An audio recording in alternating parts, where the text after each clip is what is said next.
මේ ප්‍රශ්න එකම විසඳුම මිල වැඩි කරන එකද? මගේ මතය නම් ඒක නෙවෙයි. Hello everyone. The Restaurant Master restaurant කරන හැටි දන්න සිංහලෙන් කතා කරන ලංකාවේ පළමු සහ එකම channel එකට අදත් ඔබ ඉතාමත්ම ආදරෙන් පිළිගන්නවා.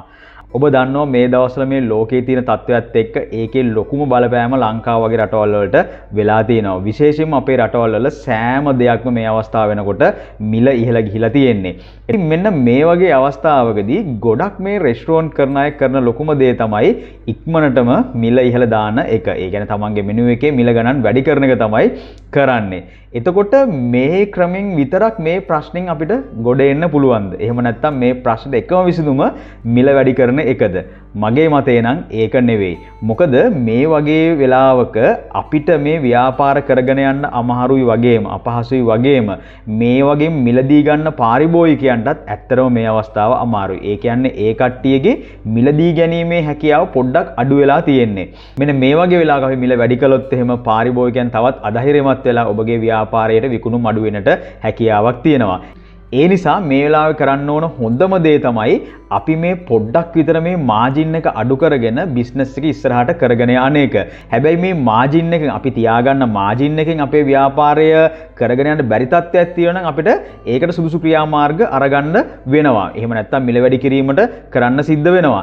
නමුත් අපි පුළුවන් තරම් උත්සාහ කරන්නට ඕනි මිල වැඩි නොකර අපේ මාජින් එක හරි පොඩ්ඩක් අඩු කරගෙන මේ ව්‍යාපාරය ඉස්සරහට කරගෙන යන්න. ඒ කරගෙන යන වෙලාවට අපි විශේෂයෙන්ම සඳහන් කරන ඕන කාරණාවක් තමයි අපගේ අනෙකුත් වියදම් නම් අපි ඉතාමත්ම හොඳින් කළමනාකරණය කරන්නට ඕනි. ඒ වගේම තමයි මේ දවස්වල වේස්ටේජ් එක ගැන ඔබ වෙන්දරත් වඩා ඉතාමත්ම ගැඹුරින් හිතන්නට ඕන. ඒ නිසා සියලුම දේවල් හරියට කළමනාකරණය කරගෙන ගියොත් එහෙම අපේ මාජින් එකත් අපිට යම්කිසි ප්‍රමාණයකින් අඩු වේවි. නමුත් අපිට මේ බිස්නස් එක පොඩ්ඩක් සර්වයිව් වෙලා මේ දවස් ටික මැනේජ් කරගන්න පුළුවන් කමක් හම්බෙනවා. මිල වැඩි කරන්නේ නැතුව අනෙකුත් දේවල් ටික අපි හරියට කළමනාකරණය කරගත්තොතින්. හැබැයි මේ මිල වැඩි නොකර මේ ප්‍රශ්නයෙන් බේරෙන්න බැරි කොට්ටාශයකුත් ඉන්නවා. ඒ තමයි අඩුම මාජින් වලින් මේ බිස්නස් එක කරන පිරිස. එයාලට විකල්පයක් නැහැ. එයාලට මිල වැඩි කරන්නට සිද්ධ වෙනවා. හැබැයි මේ මිල වැඩි කරන්නට ඕන මේ එක එක සංගම් හරි එක එක්කෙනා කියන පළියට නෙවෙයි. අපි දැනගන්නට ඕනේ අපගේ කෑම එකට තියෙන කොස්ට් එක හරියටම ගණනය කරගෙන ඒ කොස්ට් එක හරියට බලලා ඉවර වෙලා ඊට සුදුසු මිලක් තීරණය කළා මිල වැඩි කරන්නට. එහෙම නැත්නම් මේක කවුරු හරි කිව්වා කියලා මේ රුපියල් 10කින් 20කින් 30කින් 50කින් මිල වැඩි කරලා මේ ව්‍යාපාර කරන්නට පුළුවන් කමක් හම්බෙන්නේ නැහැ.